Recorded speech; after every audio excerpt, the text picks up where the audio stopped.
Hello viewers, আসসালামু আলাইকুম। আশা করি আল্লাহর রহমতে আপনারা ভালো আছেন। আজকের এই ভিডিওতে আমি আপনাদের মাঝে একটি চ্যালেঞ্জ ছুড়ে দিতে চাচ্ছি। শহরের সৌন্দর্য বেশি নাকি গ্রামের সৌন্দর্য বেশি?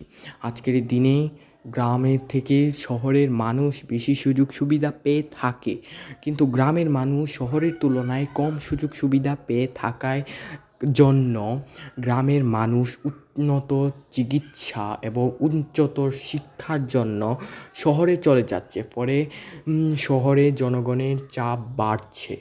আর আজকের এই গ্রীষ্মের দিনে শহরের মানুষের জনজীবন হয়ে যাচ্ছে অসহ্যময়, যার কারণে শহর থেকে মানুষ গ্রামে চলে আসার প্রবণতা দিন দিন বৃদ্ধি পাচ্ছে।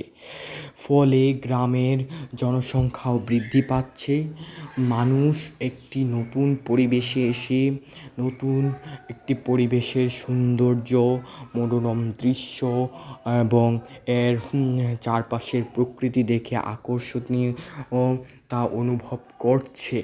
তাই আমি এই ভিডিওটি বানিয়েছি, দেখতে চাচ্ছি যে শহরের জনগণ বেশি নাকি গ্রামের জনগণ বেশি এই গ্রীষ্মের দিনে। যারা গ্রামে বসবাস করে তারা ভিডিওটি লাইক করে দিবে এবং শেয়ার করে দিবে, যাতে অন্যরা দেখতে পারে এবং কমেন্টে গ্রামের নাম লিখে যাবে। আর যারা শহরে বসবাস করে তারা চ্যানেলটি সাবস্ক্রাইব করে লাইক করে দিবে।